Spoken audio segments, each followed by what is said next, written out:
रविंद्र सिंह आपके साथ। सैम पित्रोदा, जी हां, कांग्रेस से आते हैं। सैम पित्रोदा के बयान से कांग्रेस एक बार फिर से फंसती दिखाई दे रही है। सैम पित्रोदा पीएम मोदी के संपत्ति वाले बयान पर स्थिति साफ करने आए थे, लेकिन विरासत टैक्स को लेकर कुछ ऐसा बोल गए जो उन्हीं को फंसा ले गया और कांग्रेस को इस बयान पर बैकफुट पर आना पड़ा और इसी बयान को लेकर के बीजेपी लगातार हमलावर दिखाई दे रही है। रिपोर्ट देखिए। देश का एक्सरे कर देंगे, दूध का दूध, पानी का पानी हो जाएगा। In America, there is an inheritance tax. वो इनहेरिटेंस टैक्स लगाएगी। ये भारतीय राष्ट्रीय कांग्रेस इससे बिल्कुल सहमत नहीं है। सैम पित्रोदा जी के बयान ने कांग्रेस का मकसद देश के सामने स्पष्ट कर दिया है। राहुल गांधी के देश के एक्सरे और आर्थिक सर्वे वाले बयान को लेकर अभी विवाद थमा ही नहीं था कि कांग्रेस के एक और नेता सैम पित्रोदा ने कुछ ऐसा कह दिया जिसने कांग्रेस पार्टी की मुसीबत बढ़ा दी है। इंडियन ओवरसीज कांग्रेस के अध्यक्ष सैम पित्रोदा ने संपत्ति वितरण को लेकर अमेरिका के शिकागो शहर में एक ऐसा विवादित बयान दिया जिसको लेकर भारत की राजनीति में हंगामा मच गया। उन्होंने कहा कि अमेरिका में विरासत कर लगता है। अगर किसी के पास $100 मिलियन की संपत्ति है तो जब वो मर जाता है तो केवल 45% ही अपने बच्चों को ट्रांसफर कर सकता है। बाकी 55% संपत्ति पर सरकार का मालिकाना हक हो जाता है। पित्रोदा ने कहा कि ये कानून बहुत ही दिलचस्प है और उन्हें ये सही लगता है क्योंकि इसमें ये प्रावधान है कि आपने अपने जीवन में खूब संपत्ति बनाई तो आपके जाने के बाद जनता के लिए आधी संपत्ति छोड़ जानी चाहिए। राहुल गांधी ने आर्थिक सर्वे की बात करके सामाजिक न्याय की जो परिभाषा दी, सैम पित्रोदा ने अपने बयान से उसी को आगे बढ़ाने की कोशिश की। लेकिन प्रधानमंत्री मोदी ने छत्तीसगढ़ के सरगुजा में एक चुनावी रैली के दौरान उन पर जमकर हमला बोला। There is an inheritance tax. So if let's say one has $100 million worth of wealth and when he dies, he can only transfer probably 45% to his children. 55% is grabbed by government. Now that's an interesting law. It says you in your generation made wealth. You are leaving now. You must leave your wealth for public. Not all of it, half of it. Which to me sounds fair. In India you don't have that. If somebody is worth 10 billion and he dies, his children get 10 billion. अब कांग्रेस का कहना है कि वो inheritance tax लगाएगी। माता पिता से मिलने वाली विरासत पर भी टैक्स लगाएगी। आप जो अपनी मेहनत से संपत्ति जुटाते हैं वो आपके बच्चों को नहीं मिलेगी, बल्कि कांग्रेस सरकार का पंजा उसे भी आपसे छीन लेगा। सैम पित्रोदा कांग्रेस पार्टी के वरिष्ठ नेता हैं। वो राजीव गांधी के बेहद करीबी माने जाते थे। अब वो राहुल गांधी के करीबी लोगों में से एक हैं। उनके बयान से बीजेपी को कांग्रेस पर हमला करने का मौका मिल गया है, तो कांग्रेस भी पित्रोदा के बयान से दूरी बना रही है और इसे उनका निजी विचार बताकर पल्ला झाड़ने की कोशिश में है। तुष्टीकरण करने वाले लोग, सीमाओं की सुरक्षा के साथ समझौता करने वाले लोग, क्या ये देश का भविष्य सुरक्षित रख सकते हैं? और अब आपकी संपत्ति को भी वसूलने का काम आपकी मौत के बाद भी करना सुनिश्चित राहुल गांधी जी करेंगे। जो बातें पित्रोदा जी ने कहा है उसको एक सनसनीखेज तरीके से कहा जा रहा है कि ये इंडियन नेशनल कांग्रेस का पोजीशन है। मैं साफ कर देना चाहता हूं, जो पित्रोदा जी ने कहा उनकी राय है, उनका सम्मान करते हैं, पर ये भारतीय राष्ट्रीय कांग्रेस इससे बिल्कुल सहमत नहीं है। कांग्रेस भले ही पित्रोदा के बयान से दूरी बनाए, लेकिन उनका यह बयान काफी सोचा समझा मालूम पड़ता है। इस बयान की टाइमिंग भी काफी महत्वपूर्ण है क्योंकि जब देश में चुनाव चल रहे हैं, राहुल गांधी ने कुछ दिनों पहले ही उनकी सरकार आने पर वेल्थ रिडिस्ट्रीब्यूशन की बात कही है। कांग्रेस के घोषणा पत्र में भी आर्थिक सर्वे कराने का वादा किया गया है। ऐसे समय में ये बयान एक तरह का पॉलिटिकल मैसेज है। लेकिन कांग्रेस पार्टी के सामाजिक न्याय के इस वादों से उसे चुनाव में कितना फायदा होगा, ये तो 4 जून को ही पता चलेगा। तो वहीं राहुल गांधी के वेल्थ डिस्ट्रीब्यूशन फॉर्मूले के आधार पर पहले कांग्रेस पर गंभीर आरोप लगा कि वो देश के एक वर्ग की संपत्ति छीनकर दूसरे वर्ग को फ्री में बांटना चाहती है। और अब कांग्रेस पर दूसरा गंभीर आरोप लगा है, और वो ये कि कांग्रेस तुष्टीकरण के लिए मुसलमानों को ओबीसी कैटेगरी में आरक्षण देने जा रही है। इस रिपोर्ट में देखिए। पहले कांग्रेस पर आरोप लगा कि वो संसाधनों को छीनकर मुसलमानों में बांटने की योजना बना रही थी। अब कर्नाटक में कांग्रेस सरकार पर आरोप लगे हैं कि पिछड़ों के लिए आरक्षित कोटे से जगह छीनकर वो मुस्लिमों को दे रही है। इसका मतलब ये है कि ओबीसी समाज का हक मारकर उसे मुस्लिमों में बांटा जा रहा है। इस मुद्दे पर सियासी पारा बढ़ गया है। कांग्रेस और बीजेपी आमने सामने हैं। राष्ट्रीय पिछड़ा आयोग ने कर्नाटक सरकार के फैसले पर सवाल खड़े किए हैं। पहले ये समझिए कि कैसे ओबीसी आरक्षण में मुस्लिम वर्ग के उन जातियों को भी लाभ दिया गया है जो आरक्षण के दायरे में नहीं आते। कर्नाटक में कैटेगरी 1 के तहत 17 मुस्लिम जातियां शामिल हैं, जो 4% ओबीसी कोटे के तहत आवेदन कर सकती हैं। इसके बाद कैटेगरी 2A में 19 मुस्लिम जातियां शामिल हैं। कुल मिलाकर 393 जातियां इस सूची का हिस्सा हैं। इसके तहत 15% ओबीसी कोटा मिलता है। इसके बाद कैटेगरी 2B के तहत 4% आरक्षण मिलता है, जिसमें मुस्लिम समुदाय की सभी जातियां शामिल हैं। ओबीसी कमीशन का कहना है कि कैटेगरी 1B और 2B में कुल 36 मुस्लिम ओबीसी जातियां आती हैं, लेकिन आरक्षण जो दिया गया है वो समूचे मुस्लिम जातियों को दे दिया गया है।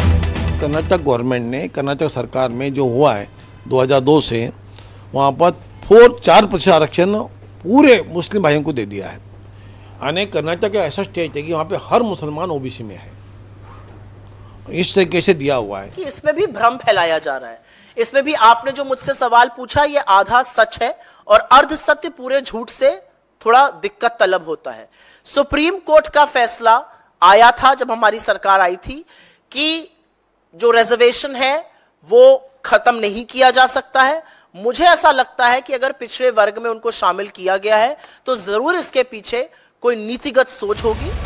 प्रधानमंत्री नरेंद्र मोदी ने भी छत्तीसगढ़ में एक चुनावी रैली में इस मुद्दे को उठाया। पीएम ने कहा कि कर्नाटक की कांग्रेस सरकार ने एक और पाप किया है। मुस्लिम समुदाय में जितनी भी जातियां हैं, सबको उन्होंने ओबीसी कोटे में डालकर ओबीसी बना दिया।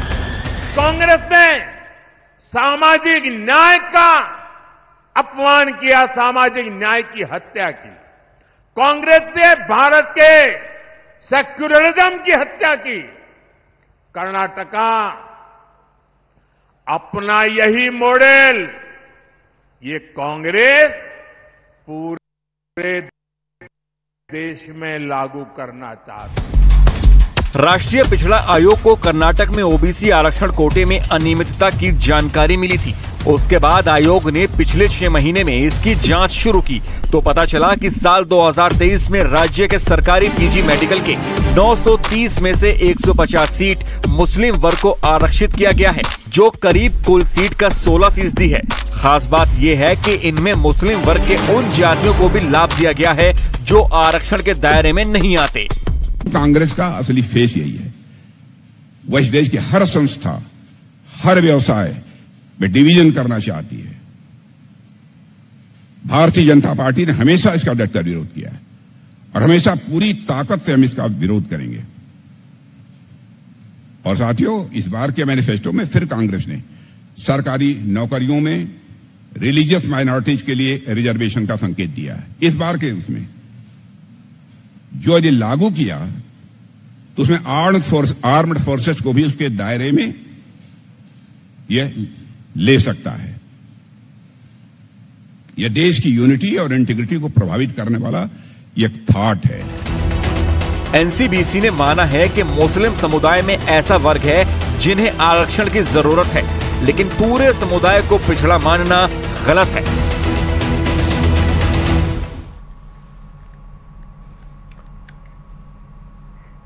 प्रदेश में 26 अप्रैल को मतदान होने वाले हैं और इससे पहले प्रचार के अंतिम दिन बीजेपी ने अपनी पूरी ताकत झोंक दी।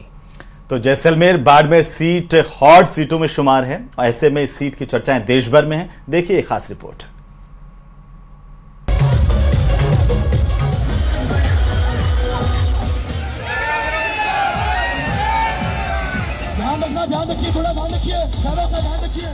प्रदेश की सबसे हॉट सीटों में से एक जैसलमेर बाड़मेर सीट पर एक बार फिर कमल खिलाने के लिए बीजेपी ने पूरी ताकत झोंक दी है। बॉलीवुड क्वीन कंगना रनौत ने बाड़मेर और जैसलमेर में रोड शो किया। बाड़मेर में कंगना के साथ द ग्रेट खली भी रोड शो में लोगों का अभिवादन स्वीकार करते नजर आए। रोड शो में कंगना और द ग्रेट खली की एक झलक पाने के लिए लोगों में काफी उत्साह देखने को मिला। बाड़मेर में रोड शो शहर के विवेकानंद सर्किल से शुरू होकर अहिंसा सर्किल, शहर के मुख्य बाजार से होते हुए गांधी चौक पर खत्म हुआ। वहीं स्वर्ण नगरी जैसलमेर में कंगना ने 40 से 50 मिनट तक रोड शो किया। इस दौरान कंगना रनौत केसरिया जोधपुरी साफा पहने हुए थी। जैसलमेर वासियों ने कंगना का जगह जगह पुष्प वर्षा कर स्वागत किया। रोड शो में प्रत्याशी कैलाश चौधरी, राज्यसभा सांसद राजेंद्र गहलोत, विधायक छोटू सिंह भाटी समेत कई नेता मौजूद रहे। जैसलमेर में हनुमान चौराहे से रोड शो का आगाज हुआ और गड़ीसर चौराहे पर यह खत्म हुआ।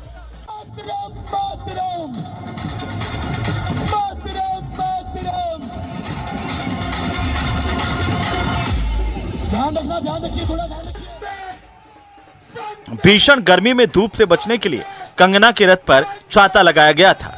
गौरतलब है कि जैसलमेर बाड़मेर सीट पर निर्दलीय प्रत्याशी रविंद्र भाटी के चुनावी मैदान में उतरने से मुकाबला त्रिकोणीय हो गया है। ऐसे में मुकाबले को जीतने के लिए बीजेपी कांग्रेस ने भी पूरी ताकत झोंक दी है।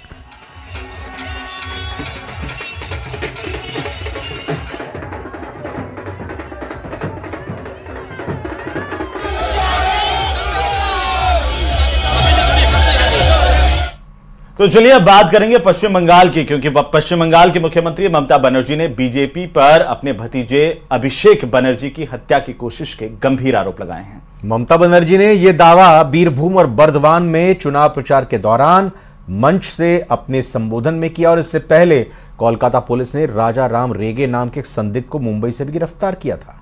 और इस पर अभिषेक बनर्जी के घर और ऑफिस की रेकी करने के भी आरोप लगे हैं। रिपोर्ट देखिए।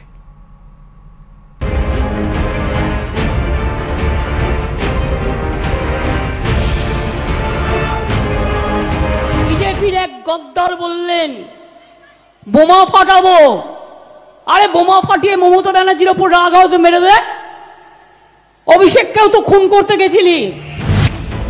लोकसभा चुनाव के बीच ममता बनर्जी का अपने भतीजे की हत्या किए जाने का ये सनसनीखेज आरोप राजा राम रेगे नाम के उस शख्स की गिरफ्तारी के बाद सामने आया, जिसे एक दिन पहले कोलकाता पुलिस ने मुंबई से गिरफ्तार किया था। राजा राम रेगे के खिलाफ ममता बनर्जी के भतीजे और टीएमसी सांसद अभिषेक बनर्जी ने आरोप लगाया कि उन्होंने कुछ दिन से अपने ऑफिस और घर के बाहर देखा था। साथ ही ममता बनर्जी ने यह भी दावा किया कि आरोपी राजा राम रेगे ने अभिषेक बनर्जी से मिलने का समय मांगा था।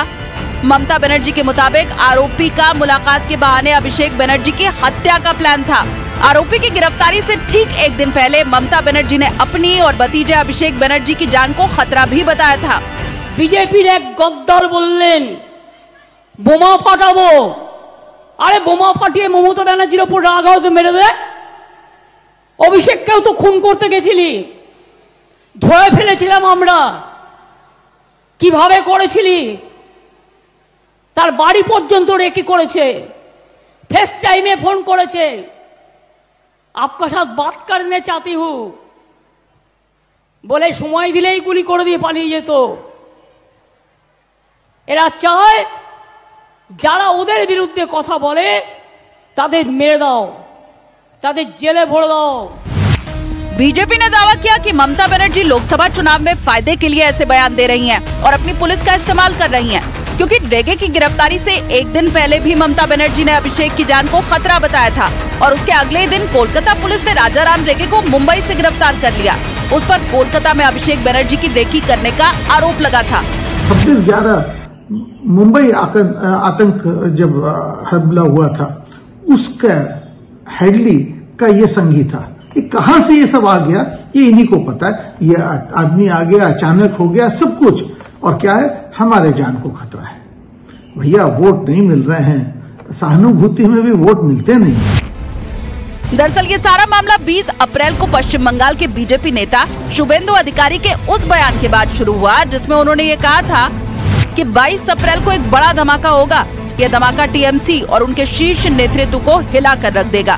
शुभेंदु अधिकारी के इसी बयान के अगले दिन ममता बनर्जी एक चुनावी रैली में अपनी और अपने भतीजे अभिषेक बनर्जी की जान को खतरा बताते दिखाई दी। कोलकाता पुलिस ने आरोपी राजाराम रेगे के तार मुंबई के 26/11 हमले से भी जुड़े होने का दावा किया था। कोलकाता पुलिस के मुताबिक 26/11 के आरोपी हेडली ने जिन लोगों से सहायता ली थी उनमें से एक था राजाराम रेगे। पाकिस्तान में ईरान के राष्ट्रपति इब्राहिम रईसी पहुंचे तो उनका जोरदार स्वागत हुआ, लेकिन स्वागत की आड़ में पाकिस्तान ने ईरान को बिना किसी सूचना दिए कश्मीर का मुद्दा उठा दिया और इस पर ईरान को भी घसीटने की कोशिश की, लेकिन ईरान ने पाकिस्तान की जमीन पर ही उसकी कैसे बेइज्जती की, ये हम आपको बता रहे हैं इस रिपोर्ट में। मैं आपका और ईरान के अवाम का शुक्रिया अदा करता हूं कि आपने हमेशा पीढ़ियों के लिए आवाज उठाई।